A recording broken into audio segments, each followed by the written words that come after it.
Hello everyone and welcome to lesson number 49. In this lesson, we're going to learn the imperfect tense in verb type 5. Verb type 5 is very much like verb type 3 since both have an e at the end of their stem, and this e gets replaced by an e in the imperfect for both verb types. Here are some examples. Minä häiritsen. Minä häiritsin. Sinä häiritset. Sinä häiritsit.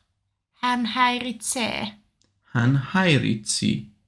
Me häiritsemme. Me häiritsimme. Te häiritsette. Te häiritsitte. He häiritsevät.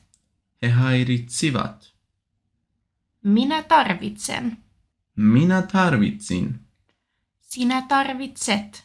Sinä tarvitsit. Hän tarvitsee. Hän tarvitsi. Me tarvitsemme. Me tarvitsimme. Te tarvitsette. Te tarvitsitte. He tarvitsevat. He tarvitsivat.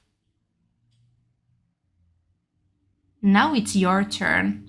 Try to conjugate the following verbs into imperfects.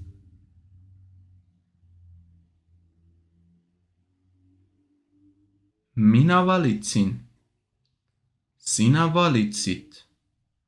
Hän valitsi. Me valitsimme. Te valitsitte. He valitsivat.